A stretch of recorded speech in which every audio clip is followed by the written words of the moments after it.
What's up? What's going on? What's up, everyone? Yeah, we're in the new place.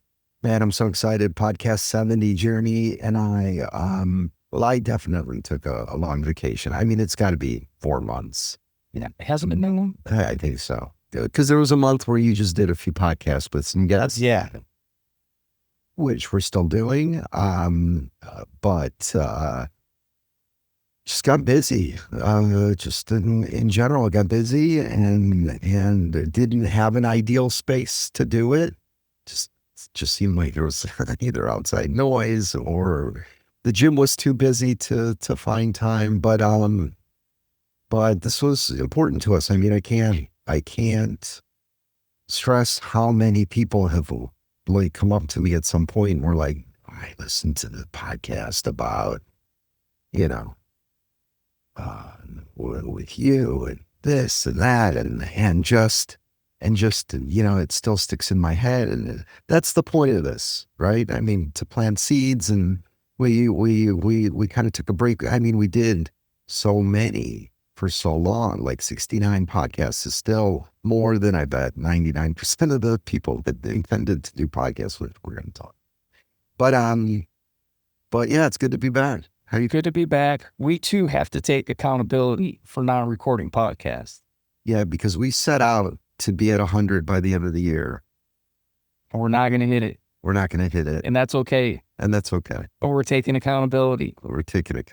Because taking accountability is number one of what we're going to talk about. It's number one, but, I truly, like, in the back of my head, which again, we're going to talk about this today, have these negative thoughts of like, why aren't we doing podcasts? Like, why am I not, pushing it more and making the time and whatever else? And that's exactly what the topic is today. So I guess today's universe topic is good. Yeah, it always is, right? Yeah. So quick updates. We're in our new gym. We're now in our third gym in less than 2 years. Today's October 31st. We opened our first one November 1st.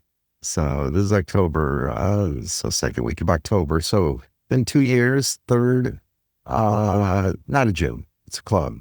It's personal training centers, doing a lot of community events, third gym, new product, the personal individualized, trainings, but in mini groups. That's new clients love, and it's more exciting. So as opposed to one-on-one, it's, more fun, more affordable. So that's exciting. Meals is doing great. Mm-hmm. Bingo's crushing it. Mm-hmm. And the chef staff got a big contract, which we'll announce soon too. Sounds good. Are you excited? I'm excited for it. Well, just everything is good. So we had to give the intro. I guess to talk about where our heads have been at, and that we been busy, but this was a priority to us. We did add accountability by making it public and saying we were going to do it, and we just want to continue to share the insight. We're very fortunate with a lot of intention on doing what we do for a living and helping others and living, trying to live this high levels of consciousness and gratitude and peace and love and helping others.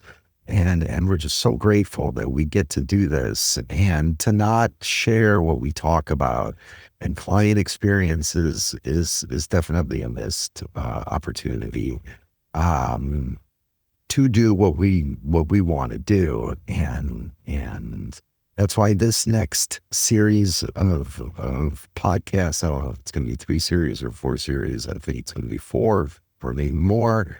But we're going to talk about, what are we going to talk about, Jim? So we're going to talk about things, exercises, little things that if you do on a daily basis, you will become a better creator of your life.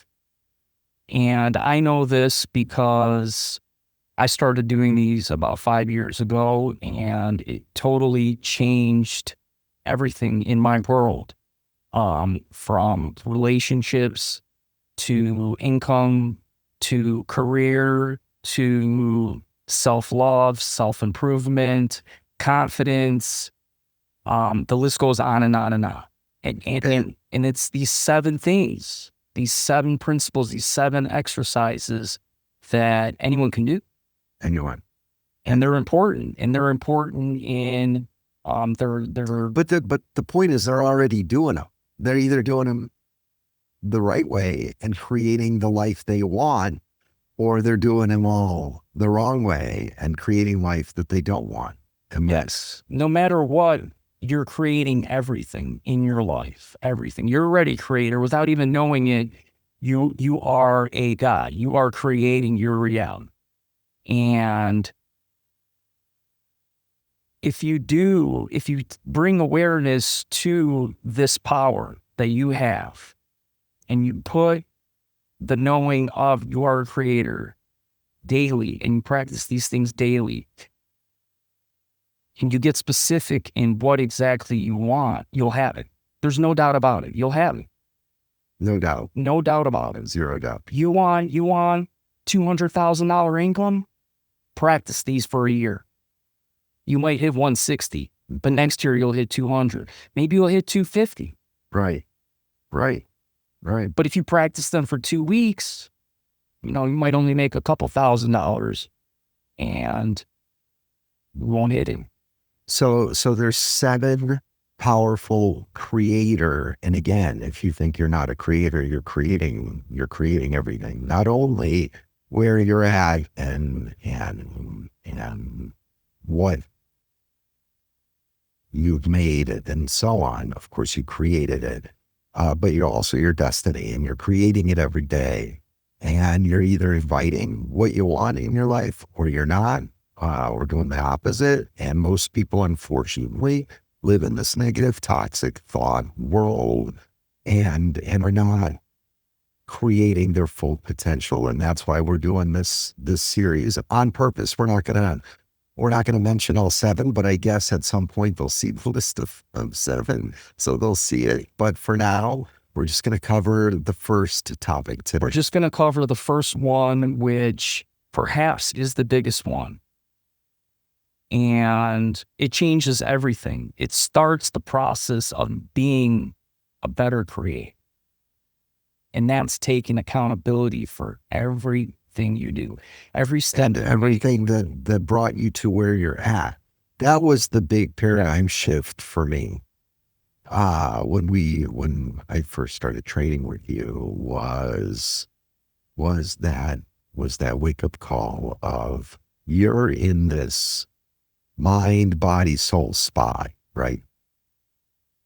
You're feeling like this.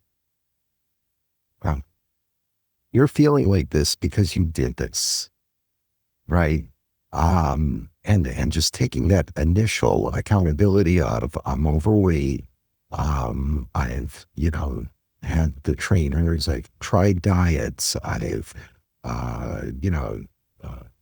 business careers didn't go my way many times. Just I was finally authentically like, all right, I did it.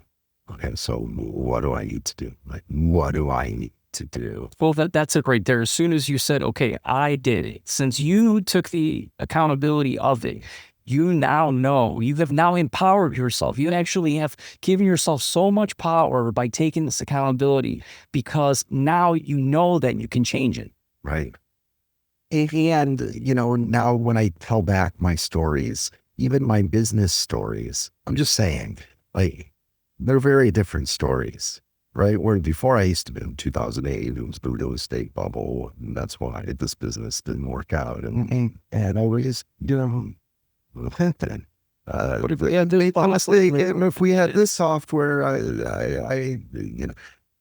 it's totally changed. It's totally changed to full accountability and mistakes that I made, where I turned left instead of right, where I made these decisions, where I didn't do some of the things that I was supposed to do. And it's so liberating, and it's so good, and it's honestly, Okay, so let's talk about accountability. So it's the first step. It's the most important step of recognizing, A, where you're at, and then B, creating this new accountability of this new vision that you want to create for yourself, this new life, this hopefully it's happiness, joy, success, etc. Right? So let's start back with why are people, let's say majority of people for the majority of time not accountable to themselves and to others? Well, the reason is because of how we've all been raised. How our parents have been raised, how their parents have been raised. Society as a whole likes to blame, the news, and the number one most popular show on TV is the news. And what does the news do? It usually blames. It's usually the opposite of taking accountability. So it's just society as a whole. We're just going through this period, this great period in the world where we're making a podcast about accountability. Do you think people were making podcasts about accountability 30 years ago? No, because no one knew the importance of the responsibility of taking accountability. Sure, sometimes, of course, things are passed down. We might have, awesome parents that did pass down accountability. My parents, they did pass down accountability, but I went to school and, I hung out with these groups of friends and we played the victim role. We blamed society. We blamed, maybe we didn't have enough money. Maybe we were good looking enough. Maybe we weren't smart enough. So we start this process automatically of blaming others. Right. And we start this at a very young age. Right. Even like my son, right? He knows the importance of accountability, but he's still young and he still has to learn it himself. So he's still, has a tendency of blaming this person or blaming that, right? Right. So I think every kid is born into this and part of the growth process. So it's okay. It's okay. So now that you mentioned your kid, and now I'm thinking my kids too, and you're right. Part of the growth process it was everyone's fault except for theirs for a long time, like from toddlers to teenage years, etc. And seeing them as adults, part of the growth that you see is the accountability. And then I think as a parent, when your kid takes responsibility for something that didn't go right, it makes you feel so good. done, It makes you feel so good as a parent done. because we're so used to them blaming others and we don't feel like we can do anything about it. Like we always tell them, no, it's your fault this happened. You didn't take responsibility. And it seems like they don't always hear and listen. But as they get older, they start listening and they start taking a little bit more accountability. So I just think it's part of human nature. Right. So part of this accountability is what you taught me were these core values. So explain personal core values for a minute and just in your experience of coaching me and others, how does one know what a core value is and which core values they should have? I guess selecting core values. Yeah. Well, I mean, we all know what values are, right? Honesty, integrity, courage, strength, love, passion. There's hundreds of them. So what I recommend to someone who's looking to explore their core values is Google them, go through the list, and just start seeing which one really feel good to you. Yeah. And make a list, maybe make a list of 15 of them, and then go through that list and break it down to 3 to 5 core values. And these are the values that when you operate under them, you feel good. You feel good. So for example, if one of them is service, like that's one of mine right now. When I help someone, it feels good. I feel it inside in my body. And when I feel it in my body and it feels good, well, now my mind thinks better and makes more positive thoughts. When I make more positive thoughts, I'm able to create more. I'm able to have more energy. Everything is a vibration of energy. So you're either vibrating at a low energy or a high energy, maybe somewhere in between, but everything is energy. When you operate under your core values, you are going to operate at a higher energy, which means you can accomplish more, be a better creator. For sure. Instead of watching 4 hours of TV, you might only watch 1 hour of TV, and you might spend the other 3 hours working on a side business. You might have not thought you had enough time to work on a side business until you start operating under your core values. And now all of a sudden you have an extra 3 hours a day.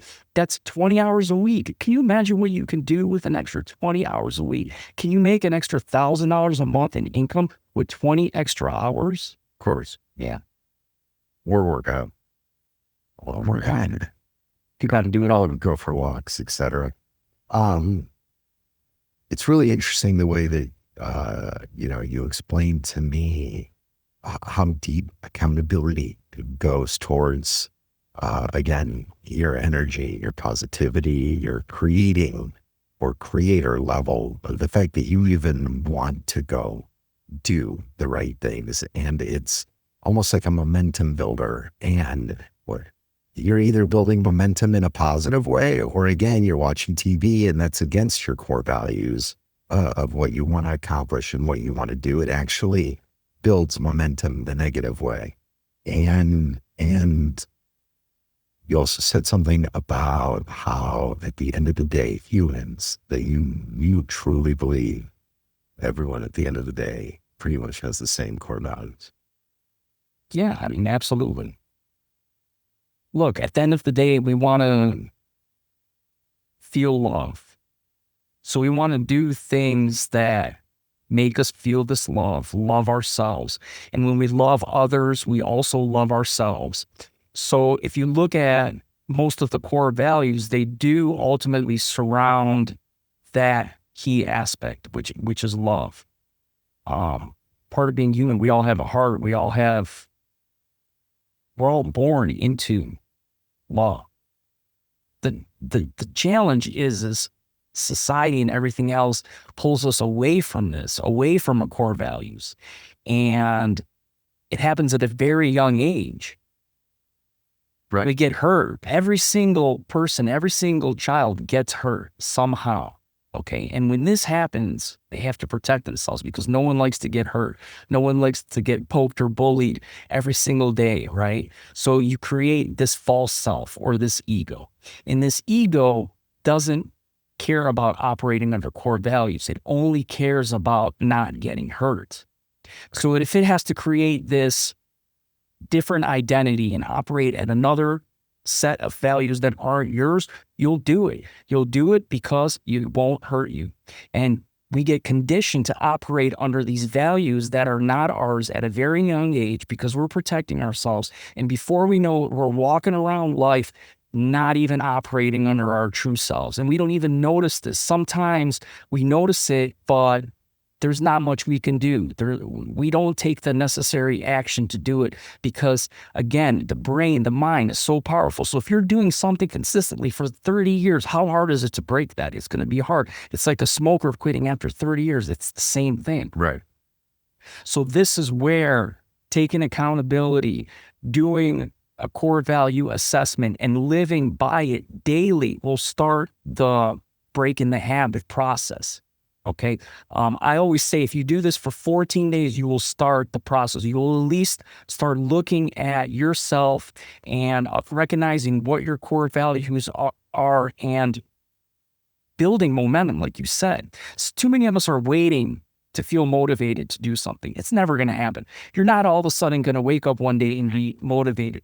You have to create that energy inside of your body that's going to start making you feel better, which will then motivate you to get more of that good feeling.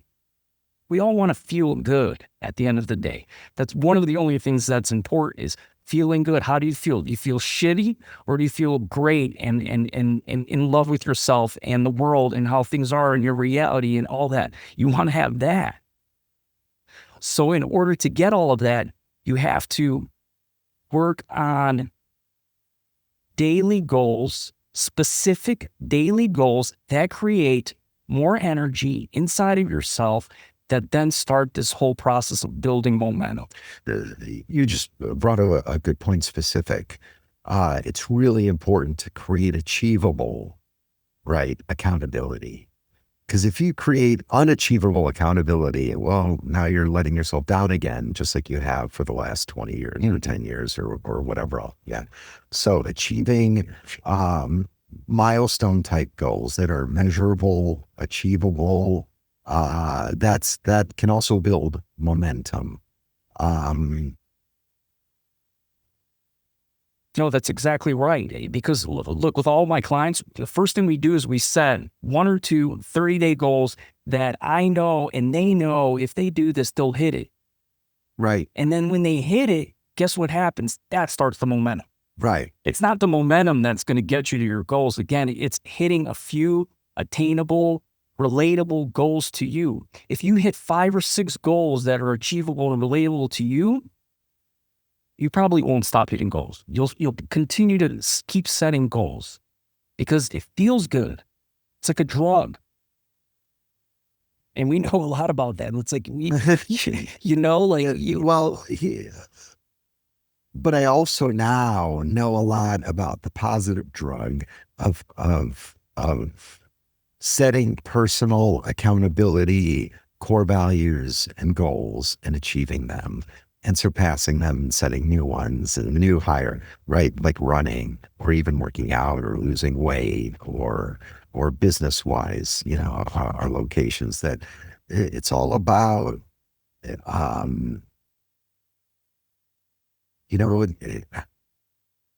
that accountability and that achievement.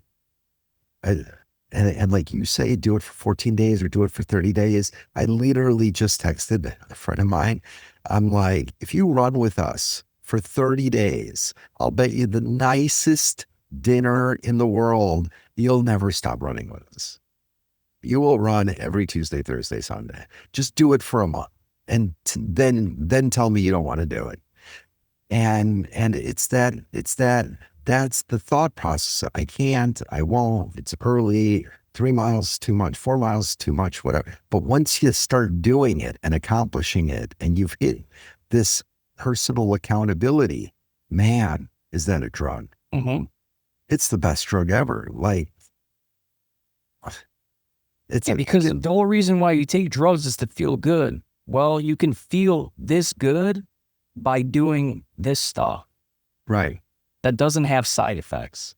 I mean, I guess the only side effect is, you might have a bigger house or a nicer car, or you might make new friends or be in better relationships. But those are good side effects. Good side effects. And so, like the big house, big car thing and accountability, like, is that part of accountability at the end of the day? Is the big house, big car because you want your family to have it or you to have it, or it's an ego thing? Like, so talk about accountability versus those type of goals. So the big house and the big car and the success, it's nice to have those things, but you'll feel way better having those things, proving that you did it so others know that they can do it. Nice. It's our purpose to be successful and have lots of money. Because when someone looks at my story and sees that I went from this to now, many zero doubt clubs and helping a lot of people, then they're going to ask, well, what's the difference between Jeremy and me? And after listening to a couple of podcasts, they'll see that nothing. There's no difference. The only difference is one day I started taking accountability. 3 years ago. That's the only difference, is that yours started 3 or 4 years ago. Yeah. His is going to start today. Yeah. That's the only. And the thing is, like, we all take different levels of accountability. Like maybe when I was 19, it was my first step into taking accountability for like my physique, right? So that propelled me. But yes, there's accountability for, again, my core values weren't being met before I started taking accountability. And when I made that decision that I was going to operate under my core values of helping others, being the best version of myself, being the best father that I could be to my son, that's what I live by every day. I wake up in the morning and that's my purpose. And when you have that as your vision, as your goal, as what you're accountable to yourself for, then you can just take it one day at a time and enjoy the day, because you know you're operating under your core values and you feel good. Right. Just feel good. Right. We talked about some of the core values that some of our clients brought up, and they're just intriguing. So we can quickly touch on that. I know you got to go in a few minutes, but so one of them is like, I just want to be in a positive environment. That I love that. Mm-hmm. Just take themselves out of negativity, toxicity. That's great. And that, by the way, that was a big one for me. That's why some of you who have listened to my podcast or know me, that I was a professional poker for 15 years. And that was the accountability that I had to take, is I had to get out of that negative environment to do this. Right. But you didn't even know what this was at the time. Right. But I knew I had to get out of. So even if you don't know where the positivity is and you just know that you're in this negative, toxic environment, taking accountability and pulling yourself out of it will automatically change the way that you vibrate and the energy that you have. Right. And then becomes a core value. And then it becomes a core value. Right. Right. That's what I loved about it. Confidence. Yeah. Who doesn't want to be super duper confident? And the thing is, you're not going to wake up one day and be super confident. Like, this is the 70th podcast we've done, and I've had a severe fear of like public speaking. And not that it's all gone, but this is my 70th podcast, and I feel way better doing 70 than I did number 1. I feel way better talking in front of people now than I did 3 years ago. So confidence builds slowly. But if that's one of your core values, then do something small daily. Maybe not daily, maybe just once a week. Do something small that will make you feel better about yourself and build on confidence. Yep. Integrity. Yeah. I mean, again, that's we all want to feel that. We all want to know that we're operating under integrity, that we're doing the right thing, that we're being honest, that we're true to ourselves. True to ourselves is what's key. Even when it's uncomfortable, because at the end of the day, it's going to become comfortable. If you stick to it. If you're not doing things that are uncomfortable, then it's really, really hard to grow in a positive way. It's like the sword that sharpens itself on the stone. The sword, if you just use it, it's going to get dull. It needs to sharpen itself. That stone is the uncomfortability part of life. Right. And once in a while, you just got to put your sword and sharpen it on the stone of life. You also talked about integrity, and like the quick self-check on whether or not you have integrity is creating these false excuses to yourself, to others, etc. To talk about how one can recognize it, change it, and make integrity a core value. Just do a daily reflect check. Maybe before going to bed, go over your entire day and see if there was a part of your day that you feel like maybe I could have said this different to this person. And see, here's the thing. There's no need to feel bad about it if you catch it. if you catch yourself that, man, I did, like I had this conversation with Eric, I was a little bit too heated and I said a few things that I shouldn't have said, which by the way, has happened in our relationship, but that's okay. If I recognize it, chances are I'm not going to make the same mistake. And when you go to bed, knowing that you recognized it, you have a chance to correct it with that person. And then again, it's all about feeling good. Who feels good? Someone who's got integrity or someone who doesn't? Sure. So someone who doesn't have, I mean, all these things, everything. You live by these 3 to 5 core values that you set for yourself as goals. And they don't have to be opposite of what you're doing today. They don't have to be, but they have to be, again, I'm paraphrasing what you said. They have to be things that you focus on, that are important to you, that you reflect on, that you journal about, that you meditate about, that become you as a human being and builds that accountability, where maybe it's not full accountability day one, but it's progress, right? No one's perfect. There's no such thing as perfection, but there's continuous progress on this accountability until you feel, damn, I'm accountable today. And I wasn't accountable. And I said I was going to do these things and I did these things. And it's because these are my core values that I stick to, and I feel good, and I want to feel good more often and feel even better and help others feel better. And that's the ripple effect that gets created when you take these full accountabilities and whatever else.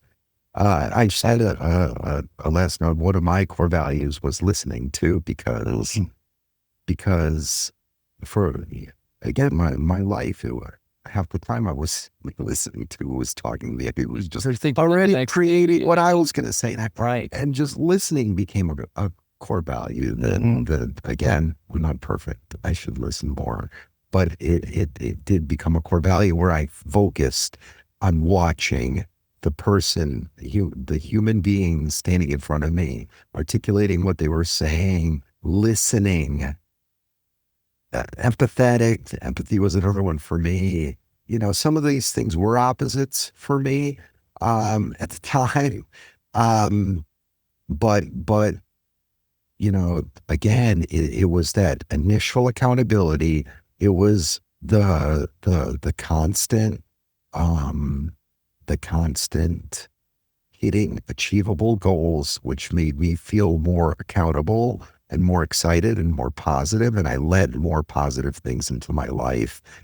And through this were increased levels of consciousness too. So how it's all connected with universe and vibrations and levels of consciousness and living, opposite of the 7 deadly sins, and like just how and your like breakthrough comment to me too of, at the end of the day, humans, most humans,